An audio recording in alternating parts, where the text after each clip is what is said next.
Paul Stanley, PhD, doing some research in the Arizona College of Osteopathic Medicine. Doing it right now. They developed an in vitro model to investigate the cellular and the molecular events associated with osteopathic treatment. This research has given us a far better understanding as to how harmful biophysical strain, because they're also testing how harmful biophysical mechanotransduction, such as repetitive motion strain, can alter gene expression by increasing the production and secretion of pro-inflammatory cytokines. And they're also highlighting how positive biophysical strain, such as osteopathic treatment, can reduce the expression of pro-inflammatory cytokines, suggesting a potential mechanism of action for several osteopathic treatment procedures and approaches. And Stanley has expanded his work recently to look at fibroblasts in muscle tissue. A man to watch out for. Try to keep that name in mind and occasionally go onto the internet, put his name in and see what he's up to. 3 months ago, I met Christian Fossum, who many of you may know from the European School, who was vice principal for a number of years. He's now the principal of the Norwegian College of Osteopathy Academy there. But he also was a research professor in Kirksville for a number of years and did some wonderful work there where he researched the effect of knee mobilization, just mobilizing the knee osteopathically, and gene expression. And this is one of his pictures, which I saw at a conference where I was teaching as well, and he was lecturing, of certain spots that are seen on microarray image. The green and red spots are indicative, you can't see the red too well, it's the darker spots, which are the red, are indicative of genes that are altered in their levels of expression in the spinal cord subsequent to knee mobilization.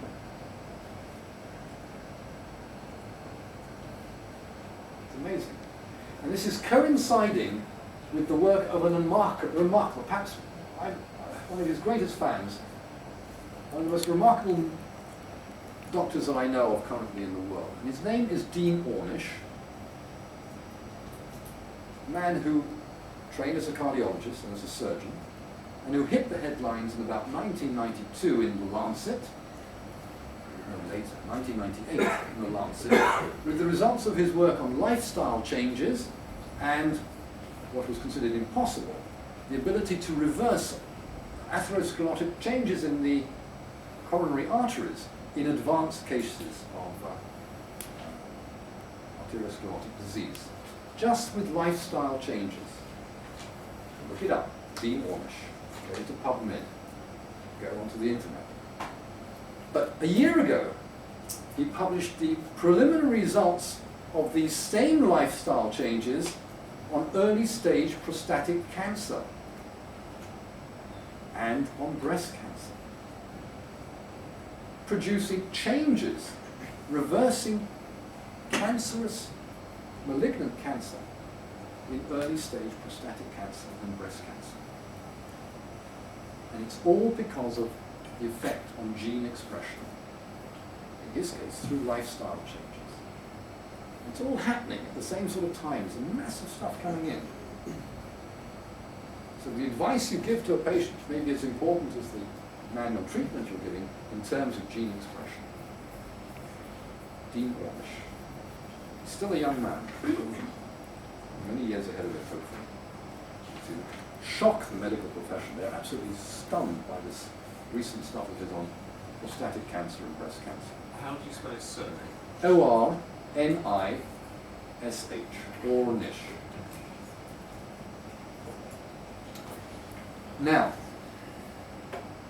did you know that Little John wrote whole tracts on osteopathy and psychology? I can't understand it all of it. I've tried many times, I just can't understand it. But he was perfectly aware of the significance of emotion and health. skips it.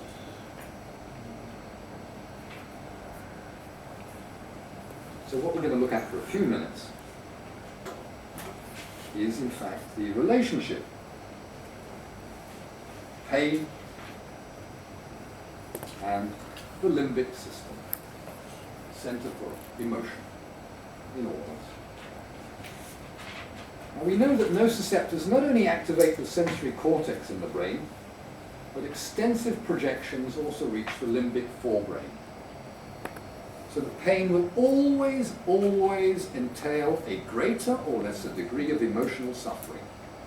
Pain produces pain, so nociceptors produce pain, but also emotional suffering.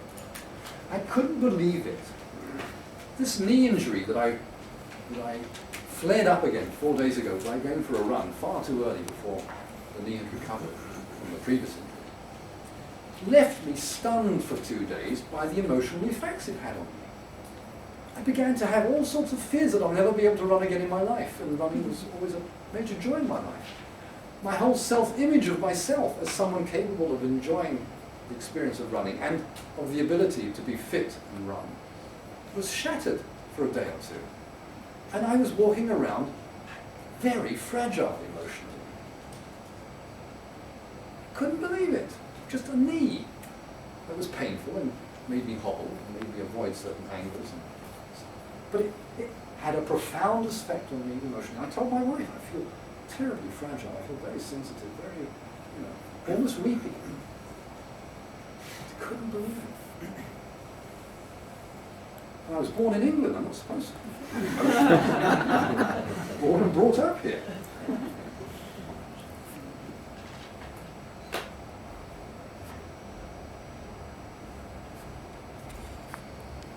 So osteopathy, as osteopathic physicians, one of your most important roles is to relieve anxiety,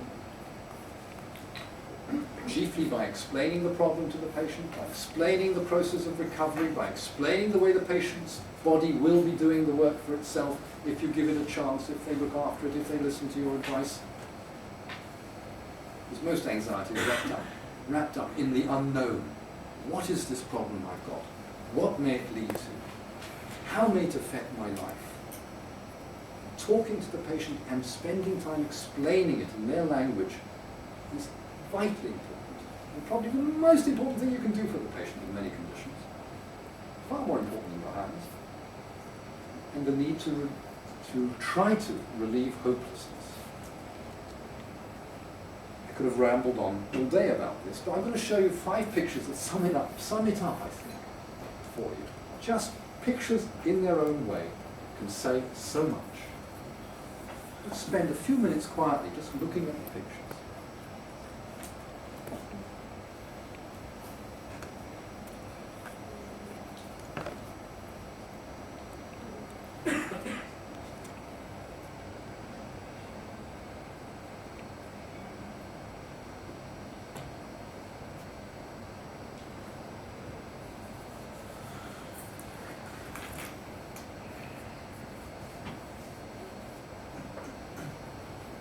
These are our patients. They come to you with their complaints, their physical complaints. You neglect this part of their life, you're not really practicing medicine. You're not trained as psychologists, but you can be empathetic, you can be a listening ear, and you've done more than most psychologists can do.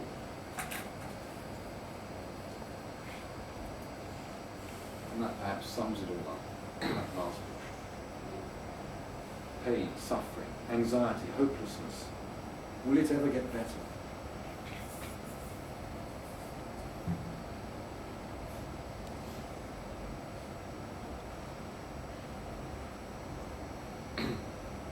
So I'm suggesting that an empathetic relationship with the patient and a reduction of the patient's anxiety is often essential to enable pain palliation. This may require a need to also address the psychosocial aspects of chronic pain syndromes in order to facilitate a significant and long-term pain relief.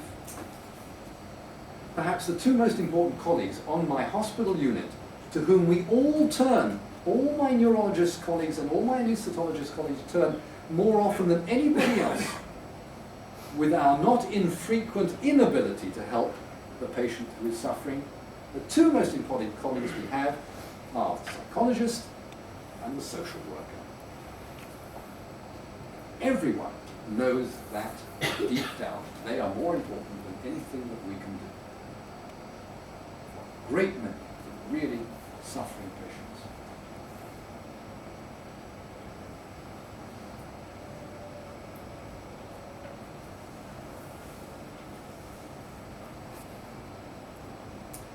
So, not only what we've talked about most of the day, repetitive somatic or visceral stimuli, but also repeated emotional stress on the limbic system will lower thresholds of activation of many of the neurons of the small fiber system.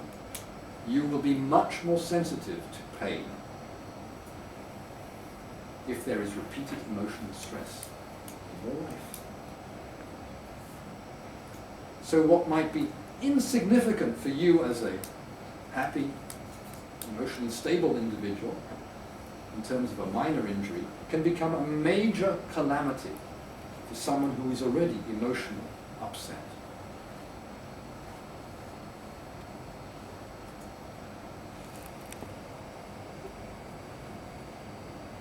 Therefore, the ability of the clinician to relieve the patient's anxiety and emotional distress may therefore be of overriding importance to enable a resetting of nociceptive thresholds and thus relieve pain.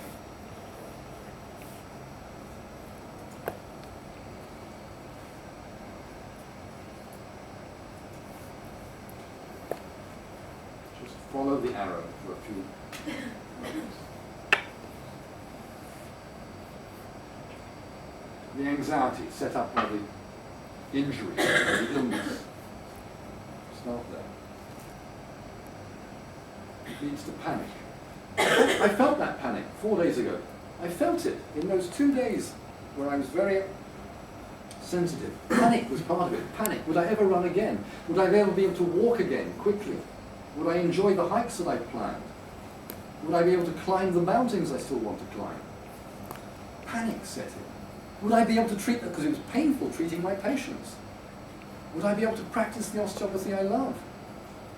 Because of this knee continuously reminding me that it's injured. Panic was there. It led to depression. A degree of depression was quite obviously present, which led to more anxiety, which led to more panic, which led to more depression. It's a never-ending cycle, unless it can be broken. It broke for me the moment I remembered that I've been injured in the past in this knee, and that if I'm careful, over 6 to 9 months, it recovers. I didn't wait 6 to 9 months before starting to run again. That's my fault. I realized I caused the problem to myself, and that surely if I'm careful again, it will recover. And that broke this cycle. Perhaps you as the physician have to remind the patient. Very often, the patient's body will recover, given the right circumstances.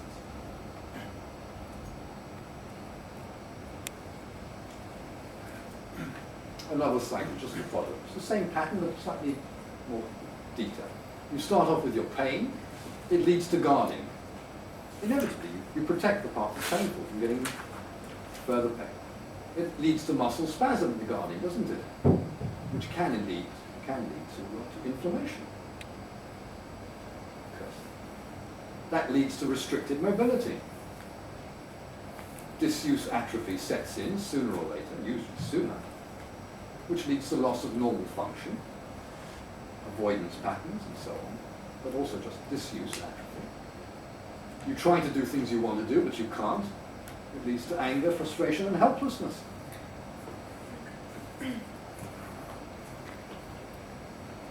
That's 3 years of psychology. It's a BSc in psychology in one picture.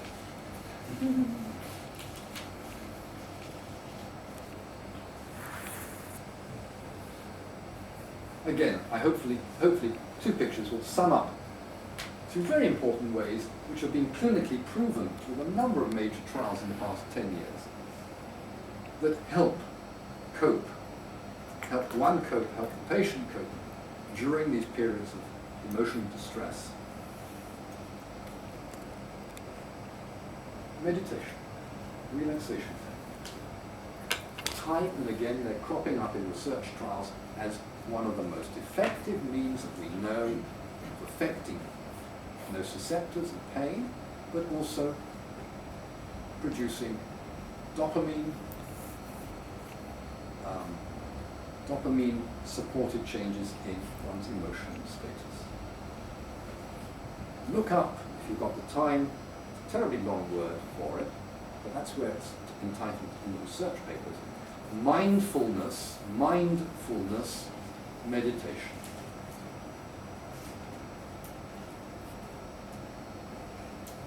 Can I have a model? Anyone, not for osteopathy, but just how I teach the patient within the first or second visit relaxation technique that leads to mindfulness meditation. It's very simple. I've done with the patient sitting in a comfortable chair. I start, before I lead them into mindfulness meditation, and it's also so that I can give them a much more efficient treatment. If they're relaxed when they're being treated by me, it cuts my work by half, and it's far more effective for them anyway. I start off with another system which is very similar, called paced, again look it up on the internet, paced respiration, paced, P-A-C-E-D, paced respiration. They first have to know where the diaphragm is, because when you come to mindfulness meditation, you're going to concentrate on the breathing movements or around the diaphragm. So the hands are under the costal angle. Your hand is placed above. You may sit or stand next to the patient. You ask them to close their eyes. You spend half a minute to a minute asking them just to concentrate and notice the movement of their hands going up and down as they breathe in and breathe out. It may take half a minute to a minute for them to actually notice it, to be aware of it, even though it's so obvious to us as we put our hand on the patient's hands. Once they're able to notice the movement up and down of the hands, you ask them to keep their attention as best they can to that movement, or bring their attention back to it if their mind wanders off, to that movement under their hands. And every time they breathe out, mentally, they count down from 5 to 1 with every breath. So, let's say I'll wait for her. As she breathes out, she waits to the end of the breathing out cycle, and she says 5 to herself in her mind. Wait. As she breathes out next time, she counts the number 4 in her mind. Going down to 1, she reaches 1, next breathing cycle she goes back to 5, and continues that for 10, 15 minutes. As the mind wanders off, as it inevitably does, she's asked not to get angry, not to get frustrated, it's perfectly natural, but just bring the thoughts back again when she can to the movement under her hands, and start the counting once more, from any number she likes, but downwards. It's more effective going downwards. After a week or two of practicing that, perhaps a little longer, perhaps less, you'll have to determine how relaxed she is already. Of course, from this simple paced respiration, I then suggest she forgets about the numbers and forgets about the hands. She knows where the breathing is. She can feel it now without her hands. And she simply keeps her attention as best she can on this part of the body, on the diaphragmatic belly area. Just being aware of her breathing, just being mindful of her breathing. And that is one of the basic mechanisms of any Eastern form of meditation. Awareness, concentrated focus, without being unaware of what's around you, on a particular part of the body. It has fascinating brainwave effects, which is what's being studied, has been studied. But they've also found, very recently, how meditation somehow improves cognitive function. Without you doing mathematical puzzles and learning a new language, they don't know quite how, but studying brainwave patterns, meditation improves cognitive function so that you can do puzzles better after meditation. You can do multitasking better after meditation. So every male ought to meditate. Okay. And that takes 2 minutes in an osteopathic treatment. Before I start to take the limbs of the patient, I very often have to teach them to relax. And want to teach them as a thing that they can do for themselves, which is a very important part of rehabilitation. Patients recover much more quickly if they are part of the therapeutic effort. They're doing something for themselves. They don't feel that they're total victims of the pain or the illness that's descended on them. There's nothing that even the most restricted and elderly and disabled person can do better than meditation. They don't have to walk about and exercise and do something more physical.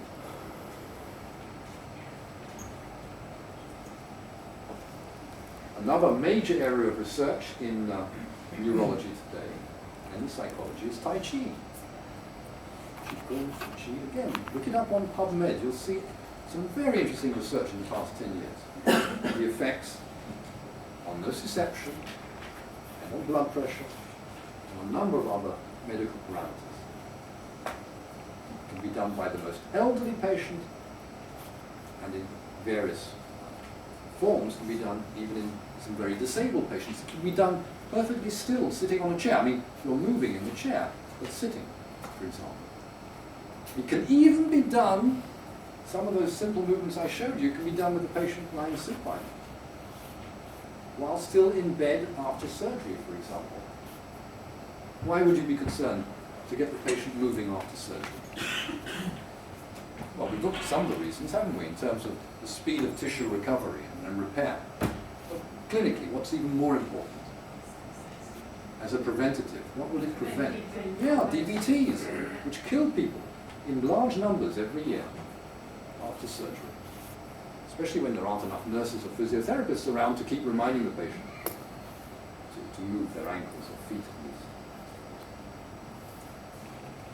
And the major brainwave pattern that is studied in relation to or noted as significantly affected by meditation is alpha waves.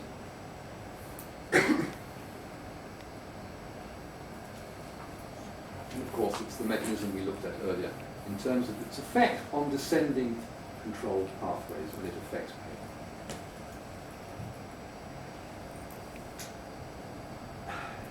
If you've got the strength of mind to follow me for the next few minutes, I'd love to go into what's going on in terms of the endocrine system. Again, don't try to grasp it all, just listen and take in what you can, and then when you have time, go over it in your own time. But basically, anything you do to the body that has a neurological effect has an endocrine effect.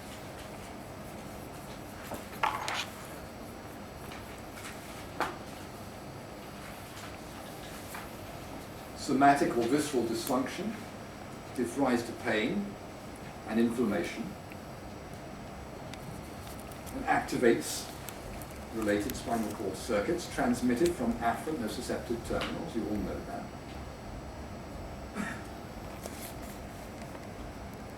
But it also results in the brainstem release of humoral factors such as noradrenaline, cortisol, and cytokines. Any dysfunction of the body, somatic, visceral, and emotional. The brainstem response that I've just been talking about is from here. This is the main noradrenaline, norepinephrine, noradrenaline response center. It's known as the locus coeruleus. It's increasingly being studied. As well as the hypothalamic, pituitary, adrenal axis that you're all familiar with, which isn't shown on this picture. They're both activated to initiate what? Everything you've all experienced at some time in your life. A general arousal, protective, neuroendocrine, and immune response. I won't linger on this picture, it's not a particularly good one, but you all know that there's a neuroendocrine response to pain and dysfunction. That's the picture we were just looking at. response to any pain, any inflammation, any stress, any somatic dysfunction, will produce a norepinephrine release in the brain, even before we talk about the adrenal glands. But here's the adrenal connection. Stress experienced by the brain, hypothalamus, corticotrophic release factor, corticotrophic release factor, affecting the anterior pituitary, adrenocorticotrophic hormone, affecting the adrenal glands, in this case in the production of cortisol, and with its metabolic effects that we're going to look at in a moment. Stress response. It can be somatic dysfunction, it can be emotional.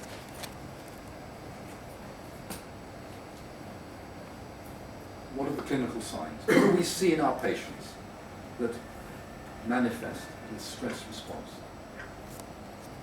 We know that it can include an increase in overall body muscle tension. We've talked about that. And tone. Blood pressure goes up, heartbeat goes up, breathing rate increases, and pseudomotor activity. You've all experienced that yourself. But what if it becomes chronic? We get defensive humoral stress responses, e.g. to infection, and they can include fever. That's part of that stress response. Fever is essential to destroying most bacteria and viruses, because over 40 degrees centigrade, most bacteria and viruses do not survive. So we don't necessarily lower a fever if the patient can support the temperature. If they can't, then we have to. We encourage fever. It increases sleep. It alters blood chemistry. You can look at that sometime. There are hormonal changes. And there's activation generally of the sympathetic nervous system. It's the basic fight and flight response that you're all very familiar with. Stress causes sympathetic nervous signals to the adrenal medulla. The adrenal medulla causes the release of catecholamines, adrenaline, into the bloodstream. Fight or flight reaction. Causes reactions in multiple parts of the body.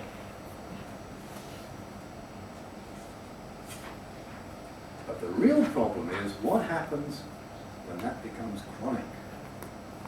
There is a term for this chronic stress imposed response. It's called allostasis. It's a very current term in physiology. Over time, repeated stresses and negative emotions have a cumulative wear and tear effect on the body that can lead to significant health problems. This is called the allostatic load.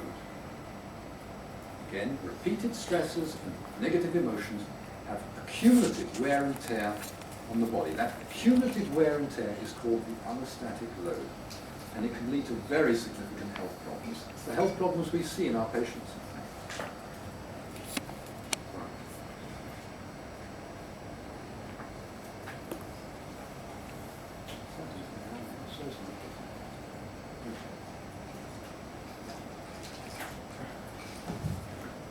It involves a chronic physiological burden.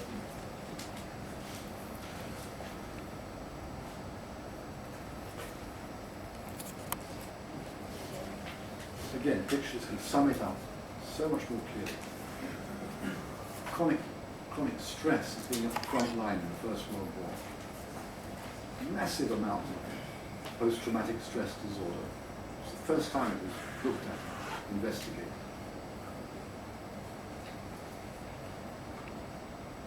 Look at that reaction. It sums it up. Extreme case.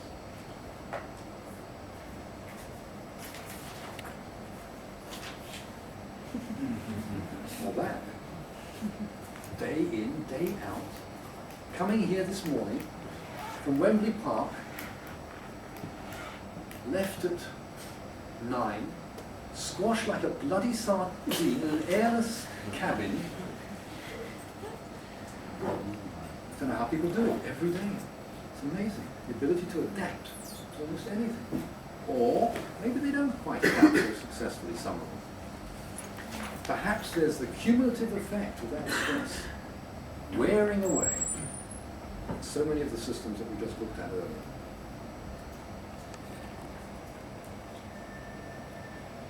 And it could be minor daily stresses. Who hasn't experienced that? Or that?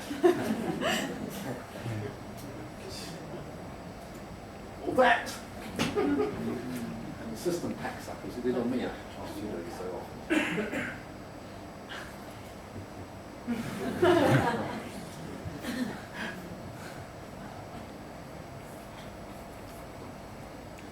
And there it is summed up. Physical stress,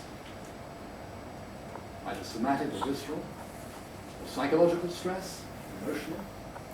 The wear and tear of that being continuously happening, continuously applied, is called allostasis, the effects on the arousal system, the neuroendocrine immune axis that we've just looked at, and the norepinephrine, cortisol, cytokine secretions, all of which will have significant wear and tear effects. The cardiovascular, the nervous system, the immune system, the renal system. These are the systems that pack up first, and the gastrointestinal system, depending on your genetic constitution, wherever your weakest link is. Excuse that ridiculous program. That ridiculous woman. It's amazing, no one's had a go. And again, a very fine picture that sums up the situation. There's a somatic input, an emotional input, and a visceral input. It could be osteopathic dysfunction. Into the hypothalamus, affects the pituitary, affects the brainstem and spinal cord, both of which will affect the autonomic nervous system, the endocrine system, and the immune system, all of which are engaged as a neuroendocrine immune network to produce a general adaptive response which will be more or less successful. When it's less successful, symptoms begin to appear. And this whole field is the most modern, fashionable field in medicine, clinical medicine. Almost every good hospital now has specialists in, physicians who specialize in psychoneuroimmunology. There's been a major revolution in many major hospitals in appreciation of the role of psychodynamics of illness on the immune system and on the recovery rate of the condition, of the ability to recover. So much so that there are now specializations in everything I've just been talking about, the psycho-neuro-immune complex.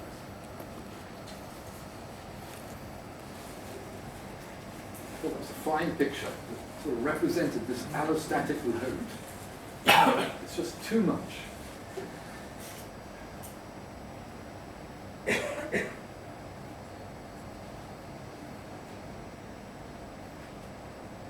And what's going on? Increased heart rate, increased cardiac output,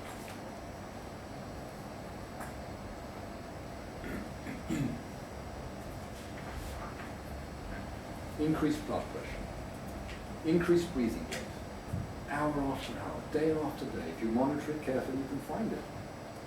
Increased muscle contraction, constriction of capillaries under the skin surface, increased secretion of adrenaline, noradrenaline, and cortisol, increased brainwave activity, up to a certain point, and then it can go the other way. Increased output of blood cholesterol, increased blood sugar, increased insulin levels, dysregulation of digestion and elimination, weakened immune system on the long term, inhibition of cell growth in long term and chronic. What's the effect of short-term exposure to cortisol as opposed to adrenaline? It can be life-saving. It mobilizes glucose, protein, and fat in time of need following trauma, infection, or debilitating disease. It's part of the healing process. It enables rapid provision of energy resources. It replaces depleted proteins and damaged tissues. During inflammation, consequences of almost any damage by trauma or infection to tissue, it's almost inevitably inflammation. The chief ability of cortisol is to stabilize the damaged intracellular lysosomes, preventing their excess release of proteolytic enzymes such as prostaglandins, which you're familiar with, and thus in turn helping to minimize the resultant inflammation. So it can be life-saving. But long-term exposure, chronic allostasis, chronic exposure to steroids, diminishes the body's immune response. People on steroids are much more prone to infection and very much more difficult for them to recover from opportunistic infections. There's a reduced migration of white blood cells into the inflamed area, so it becomes counterproductive to healing, which we try to say all the time as osteopaths to our medical colleagues who insist on treating the symptoms of pain and inflammation, but forget that in the long run it may cause far less than adequate tissue resolution and healing resolution.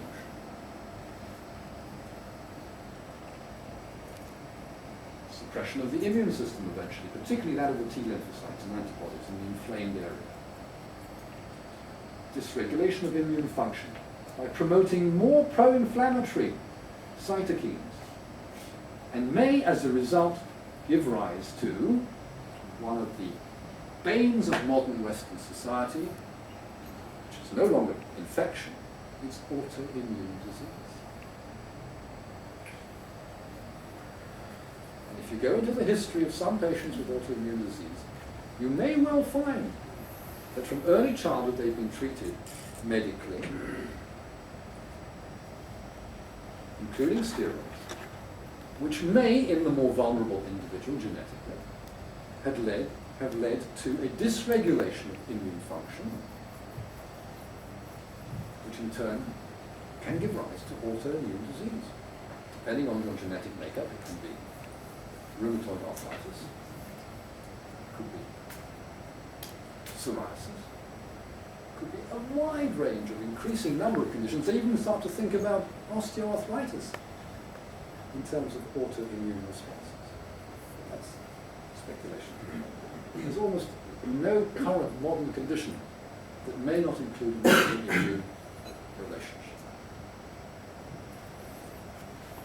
Do you know what they're beginning to think about in terms of why it's so common in the West, autoimmune disease, apart from stress being a part of the cycle pattern?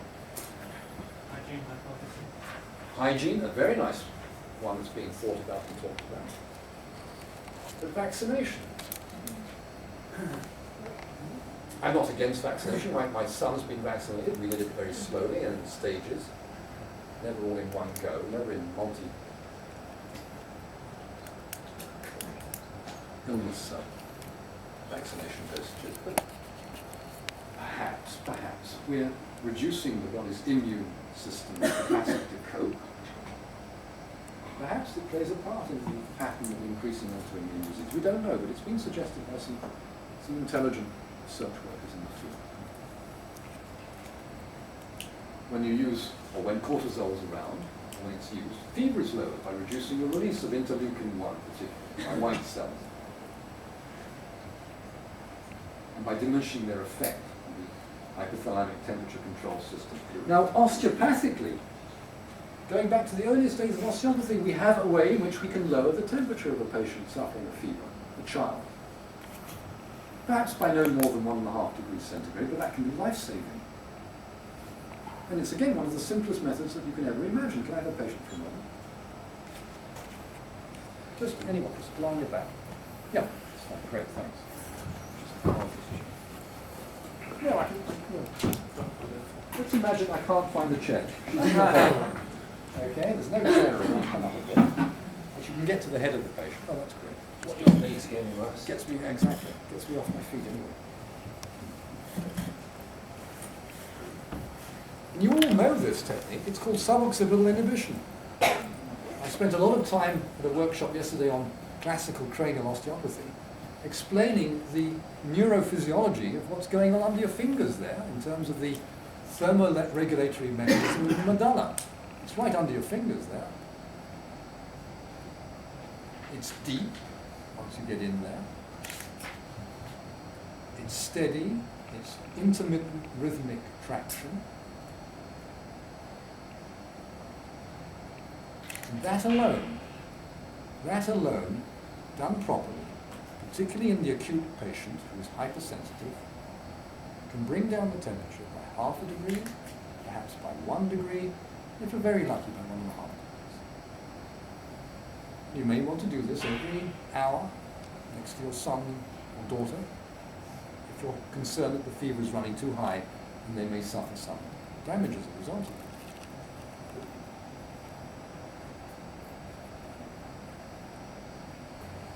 Tell me what you felt, just as an experience. It didn't look very long, but It's very gentle. it's gentle.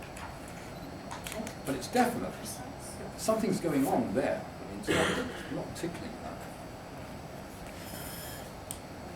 And it's very painful sometimes. It's very sensitive. You've got to be able to do that without causing more pain. If Still had discovered that,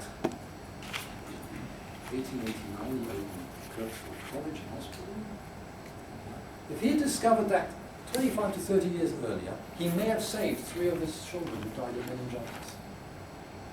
That goes into massive hypercontraction. All the suboccipital muscles, and especially the trapezius, sternomastoid. And if he could have managed to release that tension, he may have, I'm getting sidetracked as to the neurophysiology going on in the brain in meningitis and which you're trying to affect and why you might affect. He may have saved his 3 children. And perhaps never, well, who knows what would have happened. Cortisol reduces the ability of the body to neutralize and destroy bacteria and viruses. And also, if you reduce the temperature, the fever wouldn't be able to destroy them. Because most viruses and bacteria don't survive over 40 degrees centigrade. And the chronic gluconeogenesis and mobilization of the lipids impairs insulin function and carbohydrate metabolism, which in turn can lead to many diseases that you're familiar with in the West, such as insulin resistance diabetes, hypertension, atheroma changes in the intima of arteries, congestive heart failure, and autoimmune diseases. And there it is summing it. Chronic life stresses, chaos, conflict, lack of control. One of the worst things to suffer from is a feeling of lack of control in your life, in your workplace perhaps. It has a profoundly disruptive effect. Anxiety, mood changes, disturbed sleep, leading to health-damaging behaviors perhaps, like overeating, heavy drinking, smoking, no exercise. Increasing the chronic physiological stress burden, that is the allostatic overload, dysregulated stress responses, that is chronically increased heart rate and blood pressure, etc., leading to adverse health outcomes.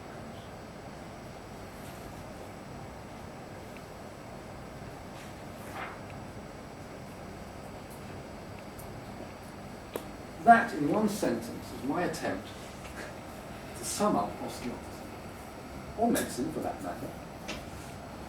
It's the attempt to assist the body's self-reparative, homeostatic mechanisms and dampen the allostatic drive.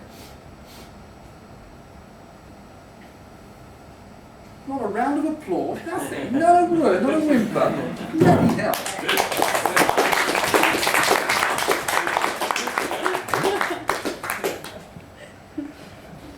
Now, the detection and amelioration of somatic dysfunction, I'm suggesting, if it's present, may play a crucial role in enabling an effective and sustained dampening of the allostatic drive.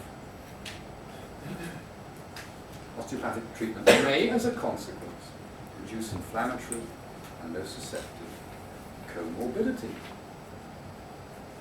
Almost finished. So, let's go back to the bread and butter. What are your somatic aims in your treatment, in your classical treatment at least? It applies to.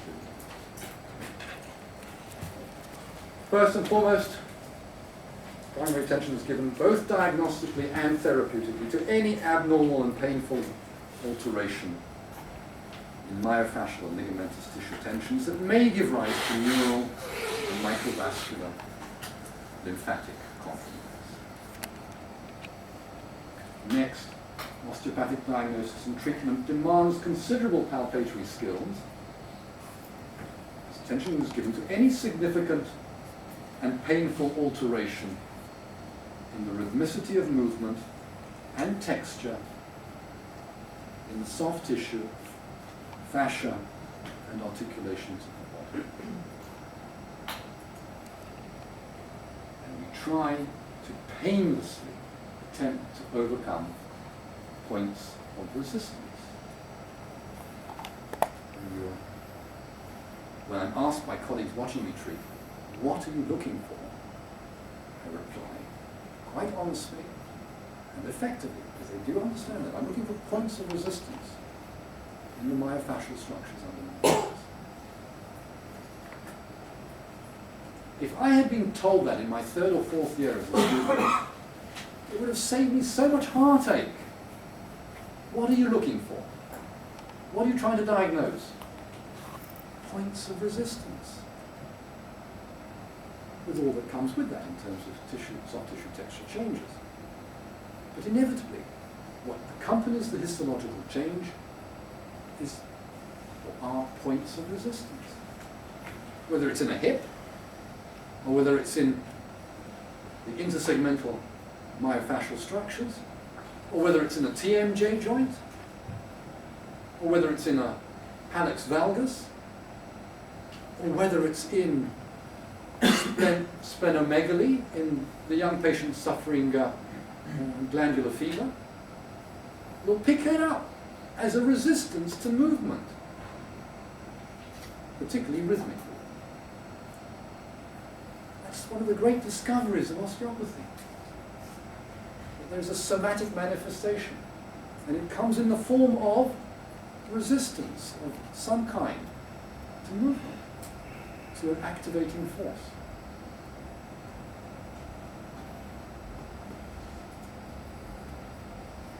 So classical treatment of an acute infectious disease, as well as an acute pain syndrome, should enable a number of simple points. This is basically the last thing I have to say. It should establish a deeply sedative effect, often lasting some hours or even days. Nothing reduces better the pituitary hypothalamic adrenal axis, or the locus coeruleus norepinephrine output in the medulla of the brain than your ability to produce sedation. It should improve peripheral circulation and central systemic circulation, similarly often lasting some hours or days. The vasomotor effect. It should reduce inflammation sooner or later. It should reduce nociception as quickly as possible. It should improve to a greater or lesser degree depending on the age of the patient, the medical status of the patient, but to some degree it should improve the range, ease, and rhythmicity of conjoint movement. I am the basket case, I am the dustbin in the department for all difficult geriatric patients. Doctors get fed up with geriatric patients. They are the most difficult patients to help in terms of pharmacological intervention. But very early on, when I was Wernham's assistant, he never got tired of treating the geriatrics. He never got frustrated, except when he couldn't relax.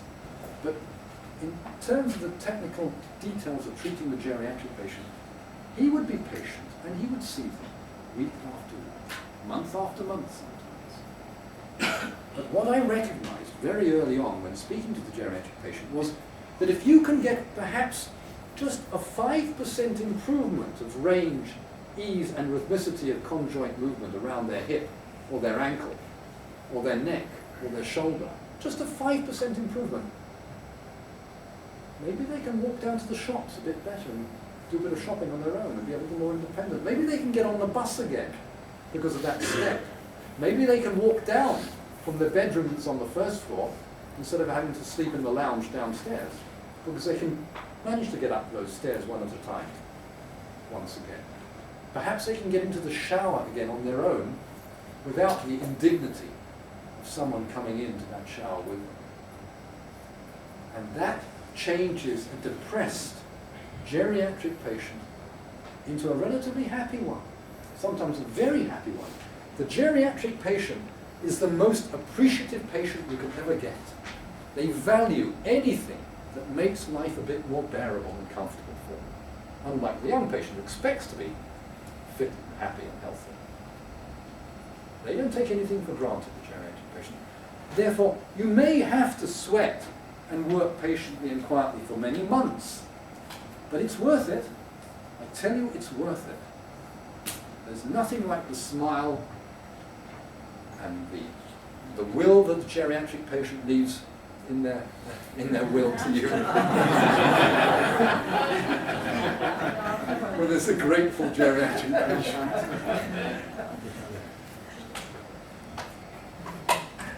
And lastly, and I'm going to finish on this point, because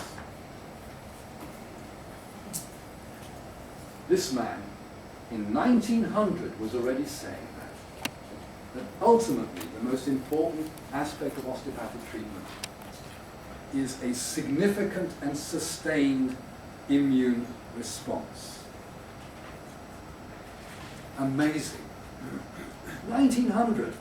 Talking about what I've just been discussing, which is as up to date as you can get. Allostasis, hypothalamic, pituitary, adrenal axis, etc.